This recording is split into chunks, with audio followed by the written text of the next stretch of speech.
Jeez, I never even considered doing this for 4 months. My computer's back online apparently, but we'll just stick with this one for now. Sweet. Okay, so it looks like we got some folks signed in. I'm sure some will continue trickling in, but we can get started. So I just wanted to give a quick intro. At any time while we're talking or while the panelists are talking, please, for any of the attendees, feel free to ask any questions in the Q&A function on Zoom or in the chat, and we will try to get to them at the end when we have some time to do some audience questions. So first, I thought it'd be useful to just do some brief intros. I'm Chris. I'm one of the co-founders of Idiomatic. What we do is basically help companies act on customer feedback to elevate their customer experience. And we do that by plugging into free-form customer feedback. But the point of this webinar is not to talk about us, it's to talk about customer experience more broadly and how some of the folks that we work with actually think about their customer experience. These are obviously topics that we think about all day and we work with our clients on all day, but really our clients are the expert here. And we've been getting a lot of asks from our clients to, do meetings of the mind, things like this, learn from each other, or there are best practices we can share. So we thought it'd be useful to bring folks together. So this, low key as it is our first attempt to bring some folks together that actually know what they're talking about as opposed to me. So I guess let's just do a quick intro, who you are, what your title is and where you work from our panelists. So I guess start with you, Elliot, since you're furthest left on my screen. Sure. Thanks, Chris. So my name is Elliott McIsaac. I lead the support and trust and safety teams at Flickr. Joined Flickr about 2 years ago after SmugMug acquired Flickr from Yahoo Verizon. So really last 2 years have been focused on building our own support team. Traditionally, I guess prior in Yahoo days, support didn't have a strong connection with the Flickr team, product and engineering. And on the flip side, SmugMug and support have been a priority since day one. So really building off of the model that's been very successful was for SmugMug, which is fully distributed. Everybody, they're all employees. They're all remote. They work all in US and in Europe. So we've got about 30 people on the team now that we've built up over the last couple of years, and really just building a strong foundation and providing, really strong and good customer service to the Flickr community. Awesome. Joe, you want to go next? Yeah, my name is Joe. I'm a senior director from Upwork. For those of you who don't know about Upwork, we are a remote talent marketplace. So as you know, after this pandemic, we've been pretty busy as a lot of people are trying to come to our site to look for jobs and look for remote talent. Same as Elliot, our team are all remote as well, and we've been remote since even before this pandemic. We have about 200-300 agents that are in about 50 countries.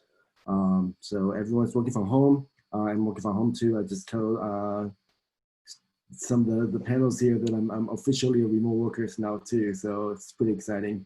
I think Elliot, I was actually a Yahoo support, so I'm managing Flickr before, so we can touch base after this. Nice. That's great. All right, go ahead, Luke. Hi, my name is Luke, and I work at Medium, where I also lead our support and trust and safety teams. I've been there for 8 years, and we also have a fully distributed team, and we're pretty small. We have I think 8 total people on the team right now, and we've been a small team for a long time. So we have been dealing with a lot of issues around, during the pandemic that have been illuminating in terms of our efficiency and our ability to process, different challenging things.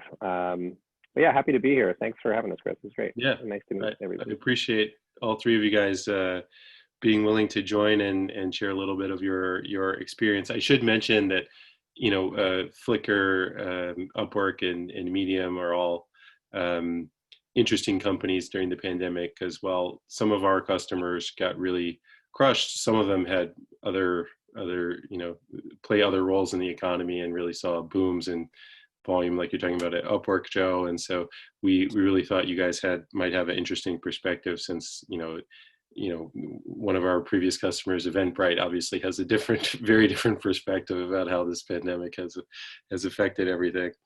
So I guess question number one would be, what has been the biggest change that you guys have seen in customer behavior, right? So, all of us have had to change our work, have had to change our, well, maybe not for you guys, Joe, because you guys were remote already, but a lot of us have had to change our work and our habits and our working environments.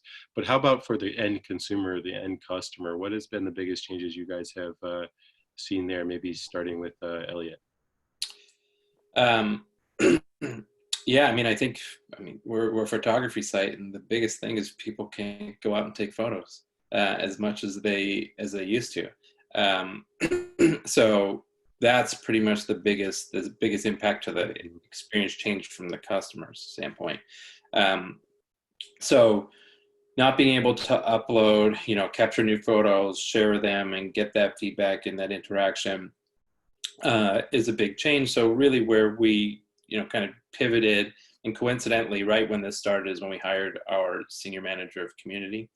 So it was great timing in that sense, where she got on board and really, focused on what are the groups, what is the type of engagement we can get from customers now that they're spending more time at home, they're in front of their computers, and how do they interact and get that engagement. So we spent time communicating with the community about groups that will be good for whether taking photos at home. We have lots of weekly photo challenges, different things that just keep people engaged. So a lot of promotion of that.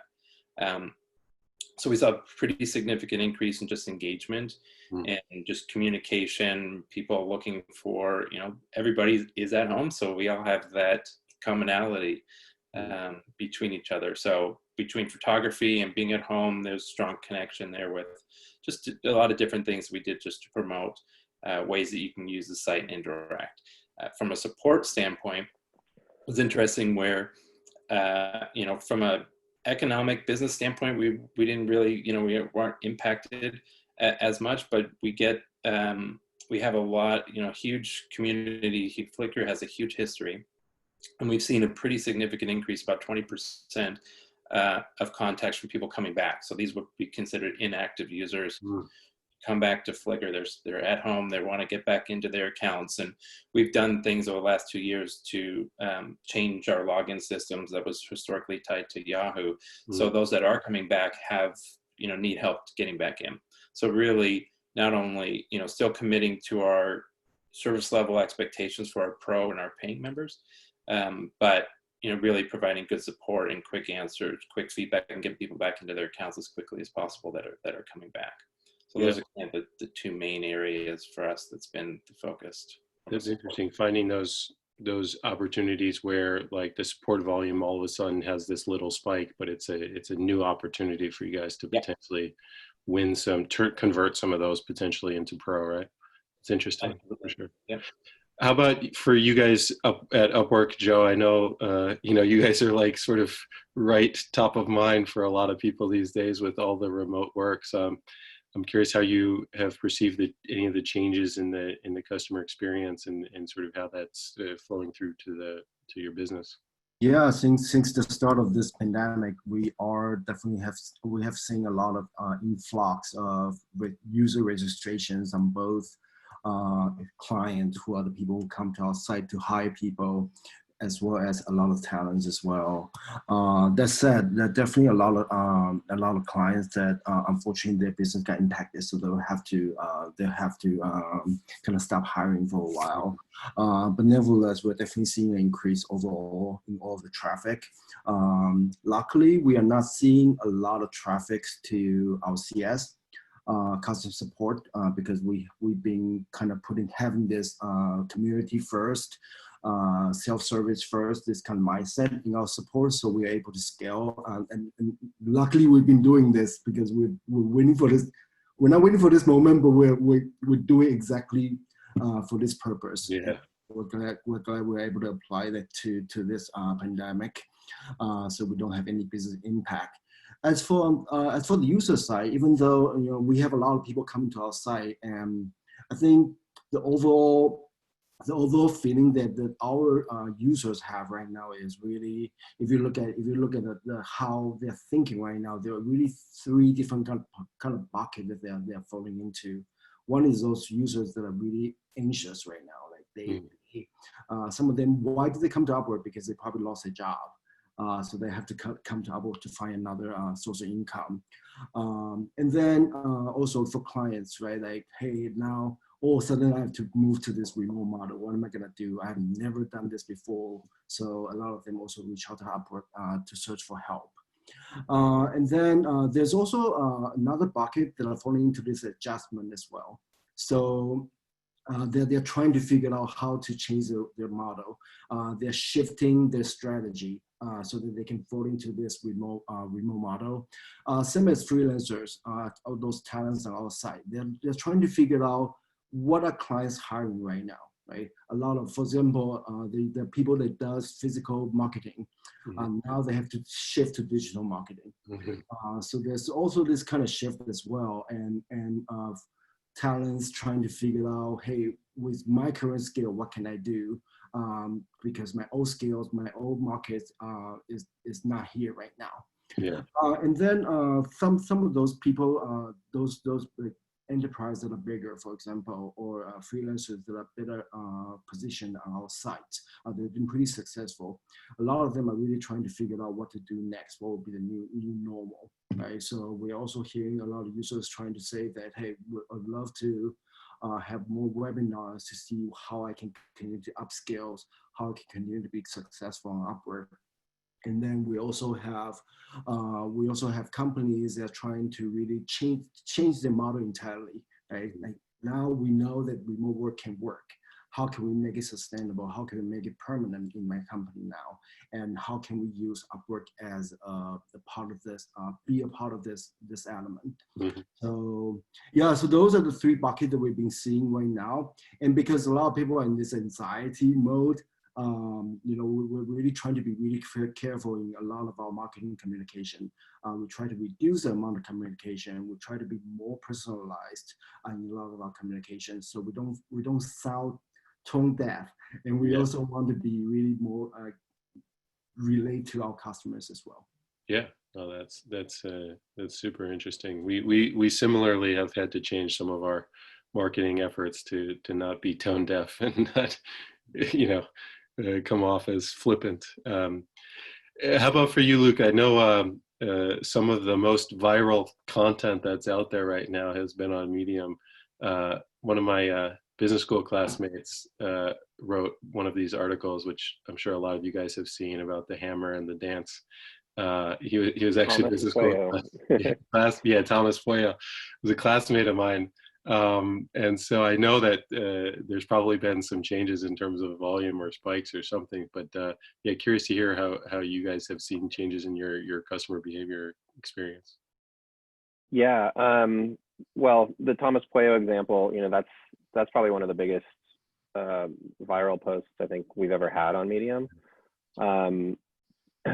Actually, a number of his posts have been.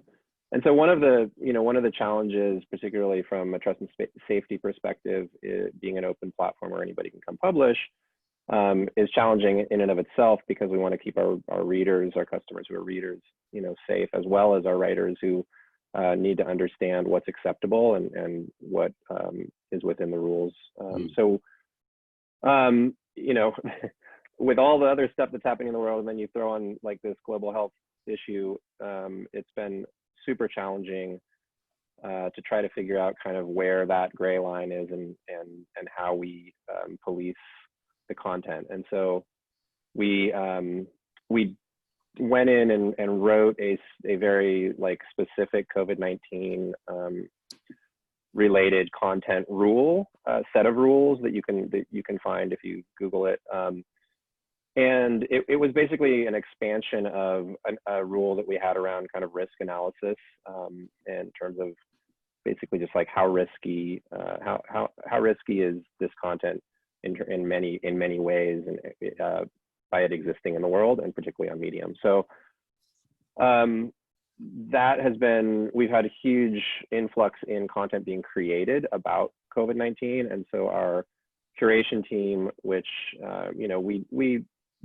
the trust and safety and support teams don't really work super closely with the curation team normally, but one of the things we've had to do here is really tighten that loop and that communication process in terms of how we flag things, how the curation team flags things to the trust and safety team, and how we can kind of lean on our editorial team, because we also have, a full like professional editorial staff at Medium that goes out and commissions and creates content. So we have experts in-house who have a lot of expertise around health issues and medical issues. So we've created this sort of, this loop of communication where for particularly problematic or potentially problematic content, we weigh it against a number of things, and that's been it's essentially like 3 people at the company who are on my team who deal with that, and so that's been like a really challenging experience and a lot more work. And then from like just our customers tactical support perspective, similar to what Elliot was saying, we've launched a couple features lately around like free credit card free trial for membership, which has increased the number of people who are trying Medium subscription. And it has also raised a lot of issues around like the challenge of signing into Medium. And so we want these, particularly our new members, to have a really seamless experience and get good support, because we have, there's like 5 different ways you can create an account and sign in with all the various third-party scenarios. And that's just been like a complete nightmare.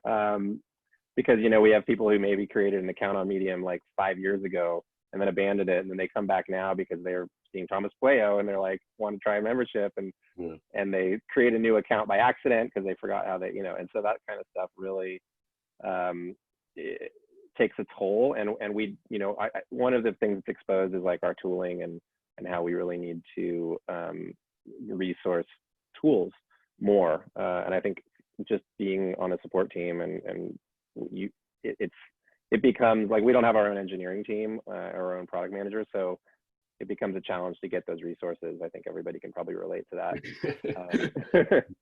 So, but yeah, it's been an interesting few months for sure. Yeah, actually, a follow up, since we can go in reverse order, is how do you go about communicating what you're seeing or these pain points? Maybe it's tooling, maybe it's something consumer facing or customer facing, to say your PMs and your marketing team. Is it weekly meetings? Is it all hands support? Are they getting in the support queue? Like how do you communicate some of these changes that you're seeing? Yeah, well, we have internal processes around like filing issues in Jira and assigning them to the appropriate vertical teams, the way our company's set up. And we also, we use Slack a lot, but we try not to really rely on Slack for filing issues and communication. I also attend, the group meetings for the various verticals every week, where I can kind of bring things in. And I try to raise sort of top issues.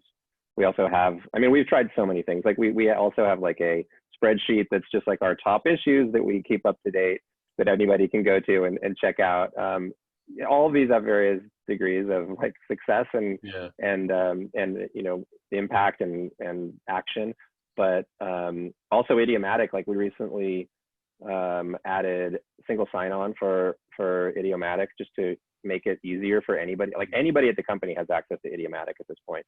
So I'm trying to train them all to be like, hey, you can click the link in the email that we get from you guys from idiomatic that has this overview, and you can click those links and you can go deep on a dashboard like with one click now. And because you know, it's hard to get people to adopt new tools and to like actually proactively go and use them. So just trying to like educate people around that in hopes that product managers, instead of asking us, will just go look. It's pretty clear, and it's great for filtering the various issues. So lots of different stuff we've tried. I mean, we've even tried for big issues, like sending every single ticket that we get about, you know, a login issue to a Slack channel. And we've called the Slack channel like user login issues, so that anybody at the company can just see sort of the sheer volume, which was my intention there. Was like, this is a big problem. How do we really communicate how big of a problem it is? Because ultimately everything gets prioritized, you know, with the context of the people who are doing the prioritization. So yeah, it's but yeah, lots of different stuff we've tried, and all of it kind of works sometimes and others not so well. Yeah. It's sort of eternal challenge, right? Yes. How about you, Joe? How do you guys go about trying to communicate with PMs and marketing team? You mentioned that you've sort of changed the way some of your marketing, presumably, you know, listening to your customers was one reason that you guys did that. So yeah, what are the like tools or not even tools, but like practices in terms of meetings and stuff that you guys do to try to bridge that communication gap? Yeah, there's a lot of things that we're doing right now. So for COVID-19 specific, we actually formed a Tiger team within the entire company. So I was one of them. I'm one of them, and then we also have a representative from user research team. We have a representative from sales team. We have a representative from our head of product marketing. So we put all those key people together, and we meet on a weekly basis to discuss what kind of insight we are seeing. And we also actually put together a lot of those analysis as well from what we are seeing from all different channels within the company. And we present those information to our leadership team within the company, but we actually also present those findings in our company all hands as well. So everyone knows what's happening to our users. On top of that, we also are doing a lot of different things as well. So for example, single sign-on, we also just recently implemented idiomatic single sign-on in my company as well. We had finally had the Okta integration, so everyone in the company can use it now too. That said, I think idiomatic has become kind of a part of our language now when we are communicating to our PMs. So, so I think it's good that it'd be easier for them to use it now. But like people like engineers and other people can also go in and look at users' feedback now. We also do in the company. We also survey our customers on the NPS site all the time, and we actually send those feedback, comments, and verbatims to everyone in the company as well on a daily basis. So everyone know what customers are saying in those surveys, which is very interesting. And then another thing that we're trying to do right now is to see idiomatic has been a great platform and has a lot of valuable information. But one challenge that we always have is, hey, we know those insights. How do we know the business impact? A lot of time we just didn't know, and a lot of time it's really based on volume. But volume is really just one of the many factors that we use to consider the prioritization. So what we do is we started to integrate a lot of the idiomatic information into our internal data warehouse. So now we can start to tie those users' information as well as those issue types to a lot of the users' behavior before and after they contact us. And we also know a lot of the business impact as well. There's still a work in progress, but I think that's also going to bring a lot of impact as well. And it will become a part of the analysis when PMs are trying to implement a new feature, or when after they implement a new feature, they'll be able to also know what kind of negative impact it is, in addition to all those business metrics they're measuring.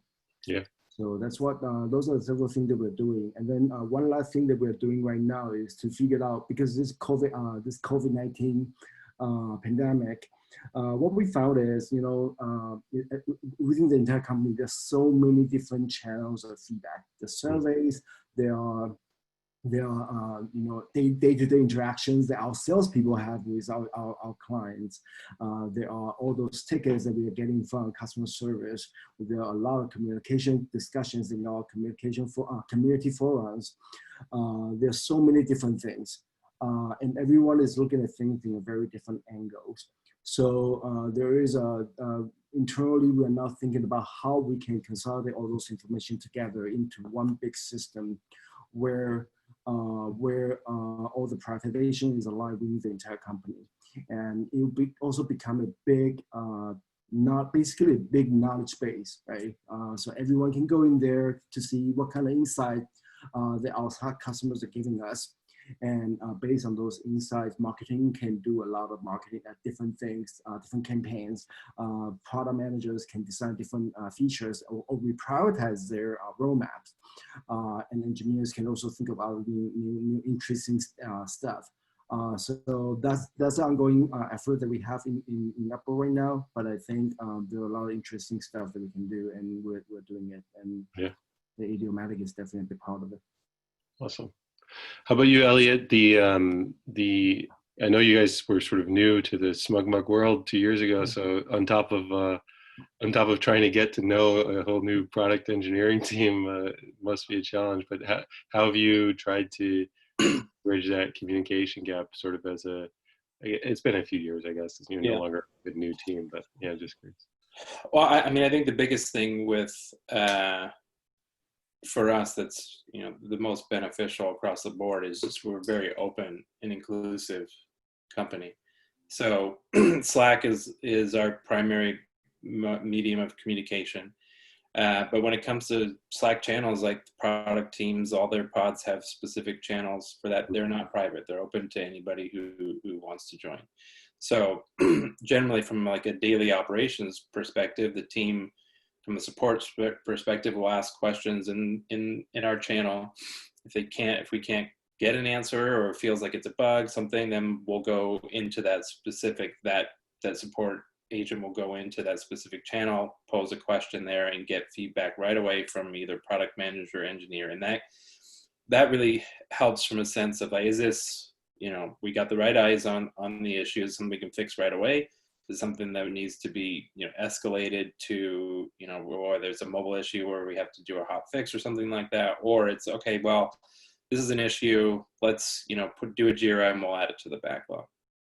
So from daily operations, that's generally how we operate. So we we ensure that at least from those specific use cases, we can get back and give the customer a good answer, knowing that we've had the right people look at it. From a broader perspective, we have a weekly senior leadership meeting, and that's all senior leaders from across every team. And from a support perspective, our real role there is to be the voice of the customer, giving updates not only on what's our performance, volume drivers, and things like that, and using things that we get data that we get from Idiomatic, but also just ensuring that we are bringing up the issues that the customers are, that we're getting contacts about. So that's, from a weekly standpoint. And then from a broader quarterly standpoint, last quarter was the first quarter where support leadership, we all got together, pulled together our top asks, whether they were bugs, feature requests, those are the two primary issues, but putting those pen to paper for that, getting that in front of all the product teams and presenting these, and hopefully having, some influence on the roadmap for quarterly planning. So that was a success last quarter that we just started, and where we're transitioning that is in the feedback from product and engineering team was like, to a quarter, like we don't want to wait a quarter. We should be doing this at minimum every month. So that's where we're moving forward toward presenting more customer insights, whether that's taking, data from CSAT data, idiomatic, and in other areas to give not only a comprehensive overview of what's the current state of the customer experience and support, but also, where we can be advocates for change and improvements to whether it's feature requests or bugs that customers are experiencing. That's awesome. Yeah, this sounds like a successful experiment. Yeah. So we do have a few questions. There's one that's pretty applicable to everyone it's pretty related to some stuff that we were just talking about. So maybe I'll jump in with that one now, which is basically how has, if at all, how you guys correlate or tie what you see in support or support volume or any metric about support to your business metrics like revenue and churn.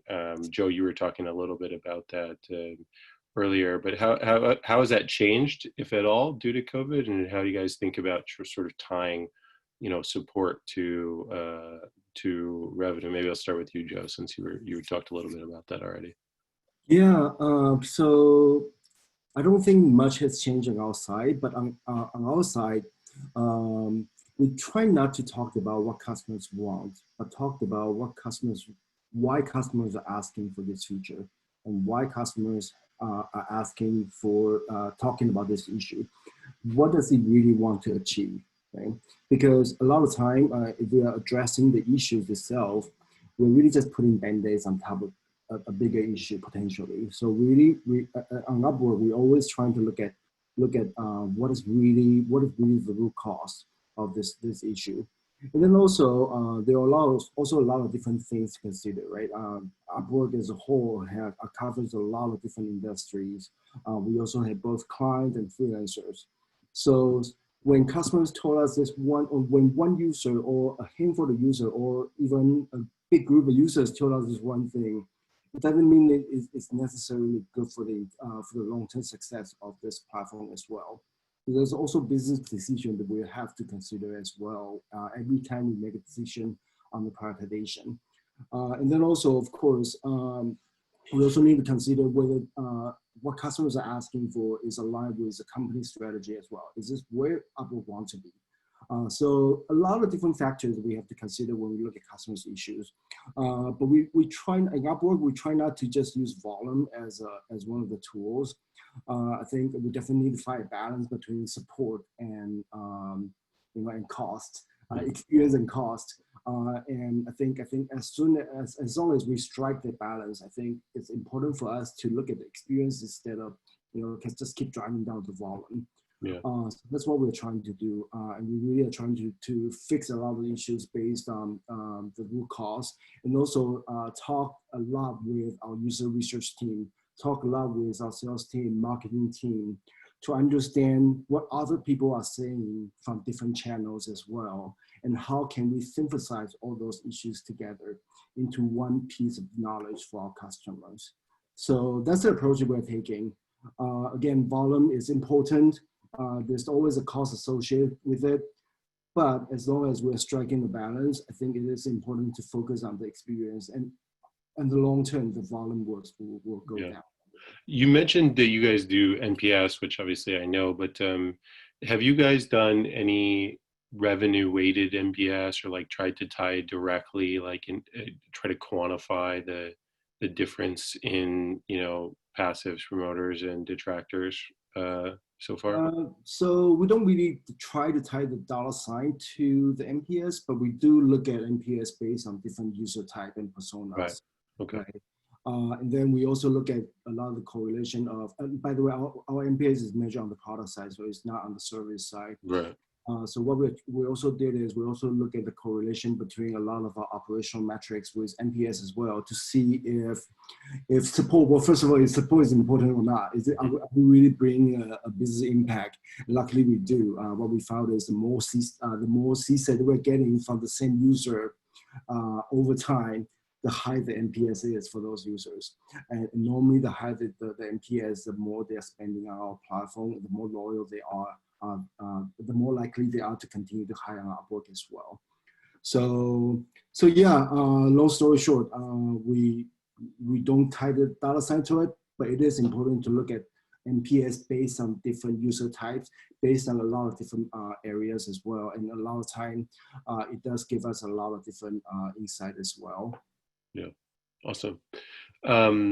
Another question, maybe pretty appropriate for both Flickr and Medium, actually, is, I'll start with you, Luke, is with folks accessing your sites from potentially many different places these days, because everyone's working from home and needing access to your sites. Do you have you had any increased concerns around security and privacy right now? Or were you guys, already set up to sort of handle this shift from a more varied access points to, internally? We have a pretty thorough security team, and I think that we haven't really noticed too much. I mean, we do get security reports from like white hat hackers and stuff like that, and that has kind of actually increased a little bit lately. I think probably because just people are home and they have more time to hack around, and they're trying to get a bounty. But it's been, we haven't actually seen too much like out of the ordinary stuff with regard to like where people are coming in from. Yeah. How about you, Elliot, at Flickr? Have you guys seen any increased security concerns or efforts made on that side? Knock on wood, no. Things have been fairly, consistent and from that standpoint. So, yeah, hopefully that continues. But, yeah, nothing significant that's required us to make any, quick changes or, take away from the focus from where, our overall goals are. Yeah, makes sense. There's a question about two-sided marketplaces, which actually would apply to both Upwork and Medium, because there are writers and readers on Medium. And the question is, basically, has your team been required to focus more attention on one side or the other, or has it been fairly equal? So maybe from a Upwork standpoint first, the question was directed towards Upwork, but are job seekers or employers, sort of carrying more anxiety at this time? Well, so in terms of anxiety, I think it really depends on the positioning of those clients as well as freelancers and talents on our site.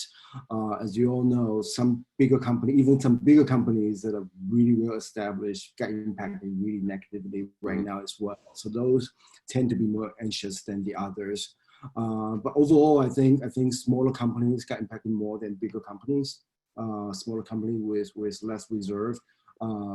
They definitely, there's some of them might have cash flow issues. Some of them might have get hit because they also are a vendor of some other company, and their customers get impacted, so they get impacted as well. While larger companies, they tend to not have a lot of those impact and really are about to think about the future. As for the talent side, I think there are some freelancers that has been really well established on our company, and those tend not to have a lot of issues, while those newer ones that come to Upwork, a lot of them come to Upwork again because they got impacted. So they're definitely more anxious. And also, again, depending on what kind of skill set they have, some of the skills has gone away, and some of the skills has become really popular. So again, because of that, those that become hot demand, they are not as anxious as those that got impacted negatively. As for how we treat the two parties, it really, for us, as given the nature of freelancers, talents, as well as job, right? We always see a lot more talent than jobs on the platform. So we definitely, as for the volume, we are always seeing more volumes from our freelancers anyway. But as a company, I think it is important to treat it both equally. At the end of the day, if we don't have talent, if we don't have those skill sets that clients are looking for, clients are not going to come to our site. But if we don't have those clients, no freelancer is going to register on our site either because they can't find jobs. So we're always trying to find a balance of those two. And the both is really chicken and eggs. They're both very important for us. We're always trying to look at both, look at the balance of those two whenever we release a new feature or whenever we change a new policy. Yeah. How about you guys, Luke? Have you, have you been finding yourself taking up more time focusing on content creators or consumers of content, or is it a sort of normal mix? It's been a fairly normal mix. It's just been an increase kind of from both sides. I mean, we do have what's called the Medium Partner Program, where anybody can come and sign up and create posts and get paid for those posts based on engagement from our subscribers. And so we've seen a huge spike in people signing up, probably, for various reasons, but, obviously people are out of work and they're trying to find new revenue sources. And we've also had some random like YouTubers who have found Medium as a place where they can, expand their internet domination and make money. And so that has actually created a lot more influx of people signing up and trying to make money on Medium for writing. So that's been interesting, and just kind of exposing a lot of the improvements that we need to make as a company in that program and other areas. So that's been good. And then from a reader perspective, just like I think how I started it off, just really dealing with the safety of what content people are seeing and what we're distributing across the various Medium surfaces. So yeah, it's just been more of both, and that's a good thing, for our business. But it's also helped us. I think it's also a good thing because it's helping us really expose like where we need to fix scalability things. So there's new things, Rick. Here's a tactical question. I guess you guys could, everyone could take a shot at this one. Are your teams hourly, and how has your employee sentiment increased or decreased in this moment? Any new things or novel things you're trying on the employee side? Maybe start with you, Luke. Some of our team is hourly, and some of them are full-time salaried employees. So, I think it's been a good bonding experience actually, because we've been communicating even more than normal. Even though we were already remote, we kind of had things, maybe a little bit more on like autopilot in a way, and just checking in more and getting a little more personal with how people are doing, with regard to the health issues, the social justice issues. I mean, it's really brought out a lot of emotion, and I think it's brought the team a lot closer together. And a lot of the people on the team, like, I've never met in real life anyway. They're in Europe or Eastern Europe or other places. So it's been, that's been nice. And it's kind of brought out, I think, the best in people, at least the people we work with. People have really stepped up and wanted to contribute and be more active, I think. And it's helped them, I think, understand like the mission of Medium in a way too, because they've seen various things happening internally on Slack and in emails and stuff, because our whole team has access to all of that too. So I think it's been good from that perspective.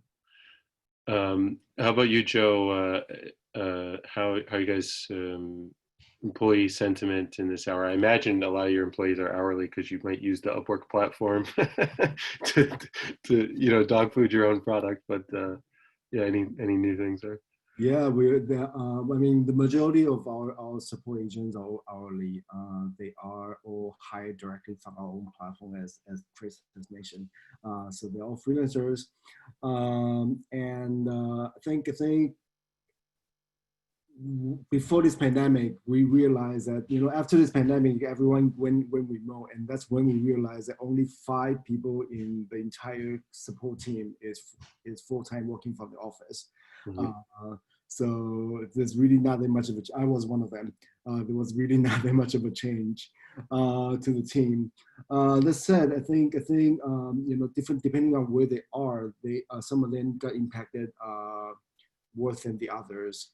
And I do have one team members whose wife and daughter went to visit the wife's parents and got stuck there.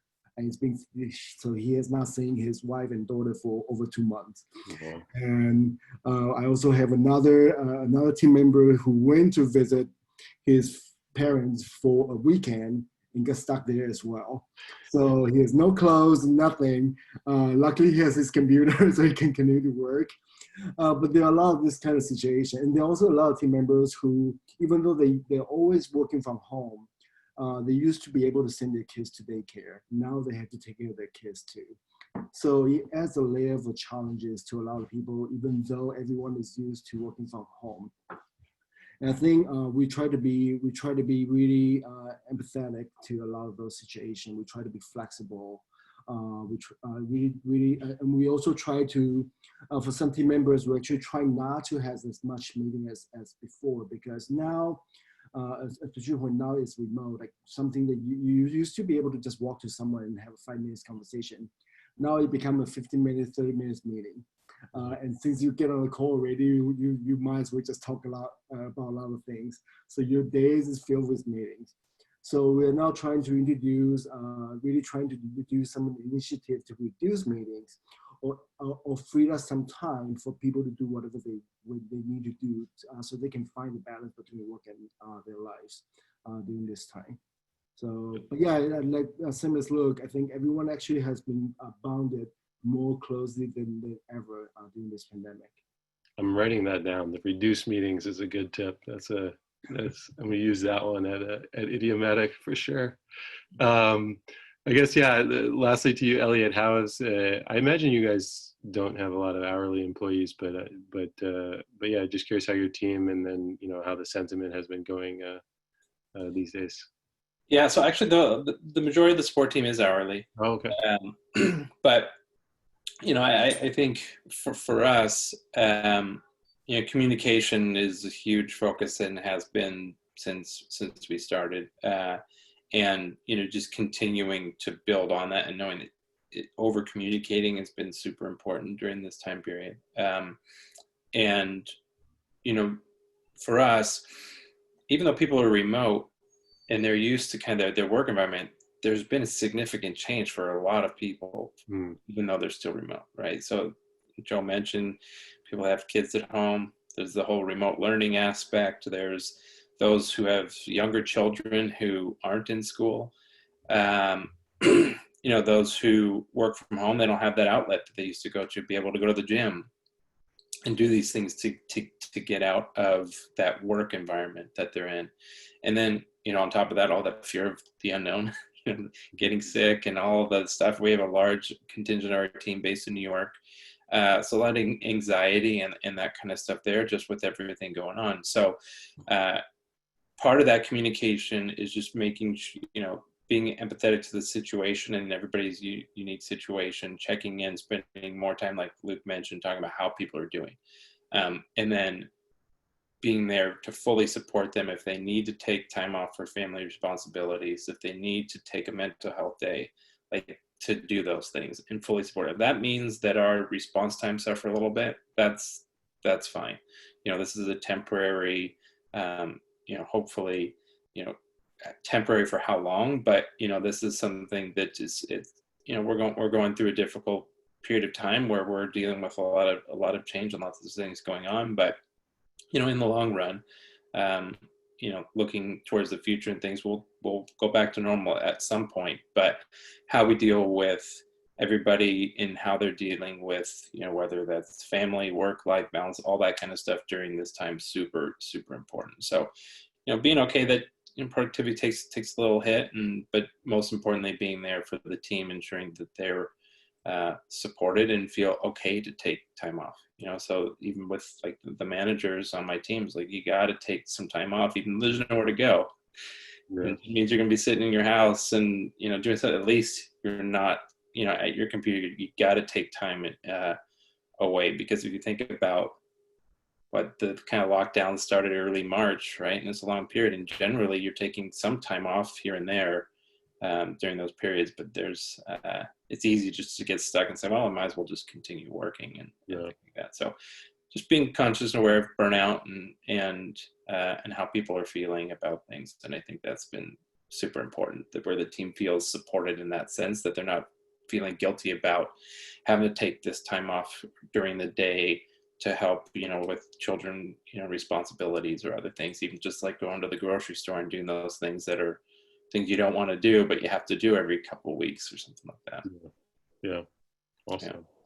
Well, we'll close up. I see one last question, which is about outsourced support. I don't think, Luke, you do any outsourced support, right? At Medium. I mean, I know you have a remote team, but do you guys consider, do any of you guys consider any of your team outsourced? No. Not at the moment. I mean, I've definitely looked into it just to kind of see what that would be like when I was I worked at Twitter before this, and when I was there, you know, we started to outsource some of the work sort of toward the end, or my end there. It was still sort of fairly early on, but so, you know, we don't do it at Medium at this time. Not to say that we wouldn't consider it in the future. Yeah. But.